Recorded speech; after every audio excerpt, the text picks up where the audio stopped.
सो once again dear student, एक बार फिर से आप सभी का स्वागत है आपके अपने YouTube channel allrounder study zone पर। तो दोस्तों, आज के इस वीडियो में हम ऐसे मोस्ट इम्पोर्टेंट राजस्थान जीके के क्वेश्चन करने वाले हैं जो आपके सीईटी एग्ज़ाम 12th लेवल के लिए हैं। तो ठीक है, तो और ये प्रश्न लिए गए कहाँ से? मॉडल पेपर में से लिए गए। तो इसीलिए इस वीडियो को शुरुआत से लेकर अंत तक देखना है, क्योंकि ये प्रश्न रहने वाले बहुत ही ज़्यादा इम्पोर्टेंट, और आप सभी को साथ में काउंट करते रहना है कि आपके इन प्रश्नों में से कितने प्रश्न राइट हुए। तो चलिए आज के इस सेशन को शुरुआत करते हैं। पहला प्रश्न है कि निम्न में से असंगत युग्म को छांटिए, यानी कि कौन सा ऐसा युग्म है जो असंगत है, यानी कि गलत बता रहा है। तो गागरोन का युद्ध 1519 ईस्वी में, सारंगपुर का युद्ध 1447 में, खानवा का युद्ध 1527 में, जैतारण का युद्ध 1544 में। तो आप सभी ने, आशा है कि आप सभी ने अपना आंसर ढूंढ लिया होगा। आपने आंसर है यानी कि असंगत युग्म को निकाल दिया होगा कौन सा था। तो देखिए यहाँ पे सारंगपुर का युद्ध था, ये 1447 ईस्वी में नहीं हुआ था, बल्कि 1437 ईस्वी में हुआ था। ठीक है, तो असंगत युग्म की दृष्टि से बात की जाए तो बी ऑप्शन हो जाएगा राइट आंसर। बाकी सभी के सभी तीनों हैं वो युद्ध कब हुए थे ये सही है। ठीक है, इनको भी आप याद रख लेना, आपको एग्जाम में आ सकते हैं। तो चलिए, स्वतंत्रता प्राप्ति के समय राजस्थान में जो देसी रियासत थी कितनी थी? ठीक है, देसी रियासतें, एक केंद्र शासित प्रदेश था, 3 ठिकाने भी थे, लेकिन जो देसी रियासत थी वो कितनी थी? तो 25, 19, 21, 29। तो वो थी आपकी कितनी? 19 थी। ऑप्शन नंबर बी हो जाएगा इस क्वेश्चन का राइट आंसर। तो चलिए अगले पढ़ते हैं कि जैसलमेर राज्य का गुंडा शासन, जैसलमेर राज्य का गुंडा शासन, ये नामक पुस्तक किसने लिखी थी? तो समरदान या मनीषी, सीताराम, लालस, डॉक्टर सुधींद्र या फिर सागरमल गोपा।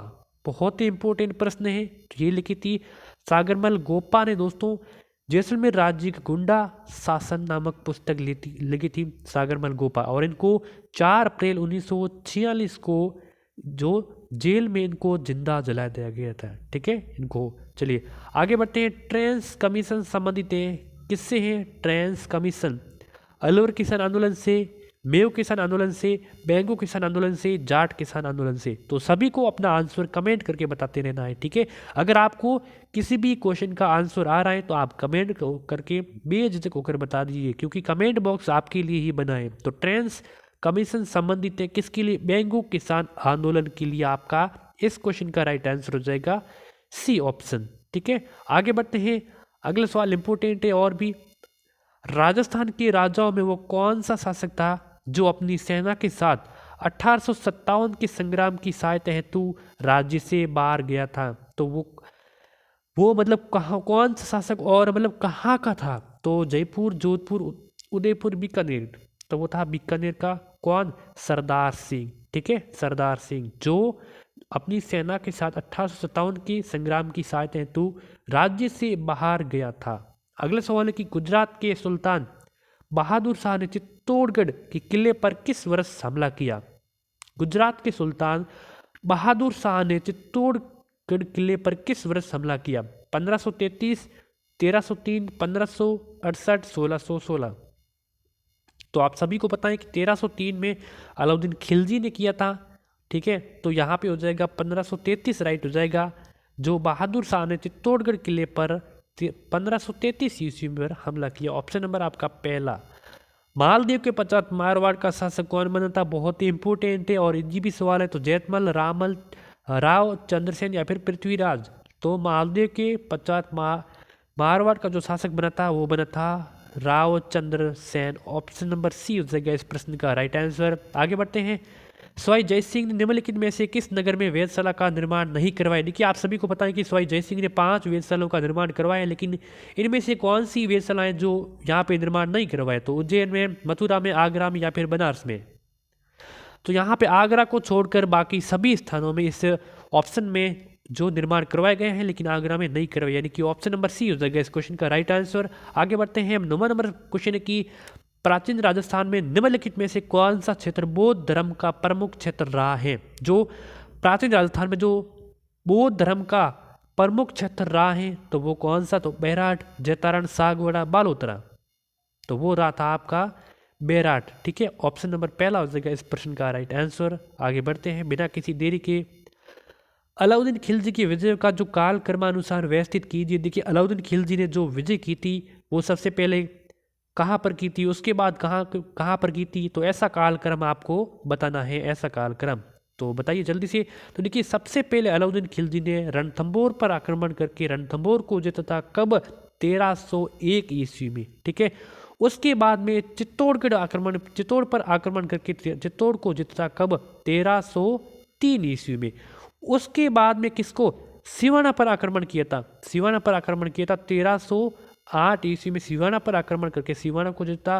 और उसके बाद में जालोर पर आक्रमण किया था 1311 ईस्वी में, जालोर पर आक्रमण करके जालोर को जीता था, ठीक है। तो ऐसा किस ऑप्शन में आ रहा है? तो ऐसा आ रहा है पहले ही ऑप्शन में। तो सबसे पहले रणथंभौर, उसके बाद में चित्तौड़गढ़, उसके बाद में सिवाना, उसके बाद में जालोर में, ठीक है। आगे बढ़ते हैं। देवनारायण जी के पिता का नाम था, क्या था इनमें से? देवनारायण जी के पिता का नाम क्या था? भोजा जी, तांदल जी, सलखा जी, अजमल जी। तो वो था देवनारायण जी के पिता का नाम भोजा जी, पहला ऑप्शन आपका करेक्ट। आगे बढ़ते हैं। इसमें आपको क्या करना है कि सुमेलित करना है, ठीक है, सुमेलित करना है।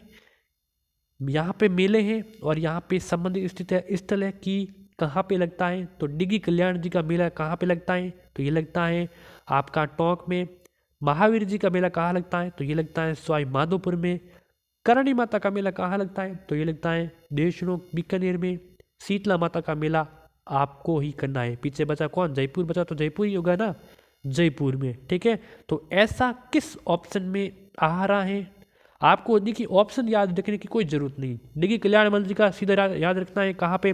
टोंक। महावीर जी का मेला सवाई माधोपुर, करणी माता का बीकानेर में, शीतला माता का जयपुर में। बस इतना याद रखना है आपको, ऑप्शन से कोई मतलब नहीं है। चलिए आगे बढ़ते हैं। हांसली आभूषण पहना जाता है कान में, नाक में, गला में, हाथ में। हांसली नामक आभूषण पहना जाता है आपके गले में, ठीक है। ऑप्शन नंबर सी हो जाएगा प्रश्न का राइट आंसर। राजस्थानी चित्रकला का वैज्ञानिक विभाजन किसने दिया? राजस्थानी चित्रकला का वैज्ञानिक विभाजन किसने दिया? तो ये दिया आनंद कुमार स्वामी ने। ऑप्शन बी हो जाएगा इस प्रश्न का राइट आंसर। आगे बढ़ते हैं। घूंघट व घूंघड़ी ये क्या है? वेशभूषा है, रीति रिवाज है, बुर्ज या फिर तोपे? क्या है? घूंघट व घूंघड़ी है, तो ये एक क्या है? ये एक बुर्ज है। आपका सी ऑप्शन हो जाएगा इस प्रश्न का राइट आंसर। आगे बढ़ते हैं। जो वालर नृत्य है किस जनजाति का नृत्य है?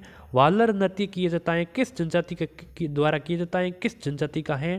तो कंजर, भील, मीणा या फिर ग्रास्य, 4 जनजातियों के नाम दिए गए, सभी को अपना राइट आंसर बताना है।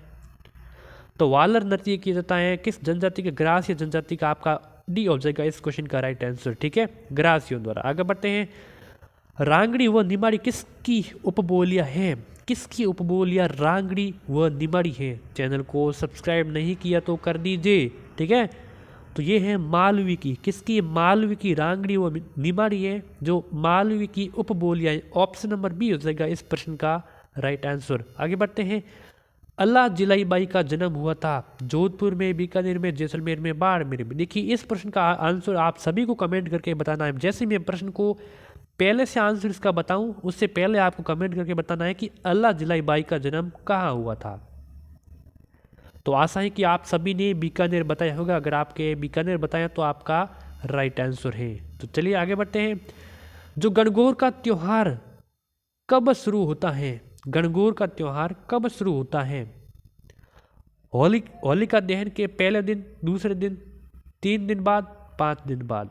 तो गणगौर का त्योहार होता है होलिका दहन के दूसरे दिन से, ठीक है, दूसरे दिन से। ऑप्शन नंबर आपका बी हो जाएगा इस क्वेश्चन का राइट आंसर। चित्तौड़गढ़ दुर्ग की नींव किस शताब्दी में रखी गई? चित्तौड़गढ़ दुर्ग की जो किस शताब्दी में रखी गई? बहुत ही इंपॉर्टेंट प्रश्न है। इस क्वेश्चन का राइट आंसर आप सभी को बताना है। तो ये रखी गई कब? 7वीं शताब्दी में। 7वीं शताब्दी में। सी ऑप्शन रहेगा इस क्वेश्चन का राइट आंसर। तो हम इस वीडियो को यहीं पर संपन्न करते हैं, आगे आपको लंबा हो जाएगा, ठीक है। बाकी की क्लास कर लेते हैं। और चैनल पे नए तो सब्सक्राइब कर देना। आपके कितने प्रश्न राइट आंसर हुए हैं ज़रूर कमेंट करके बताना। जय हिंद, जय भारत।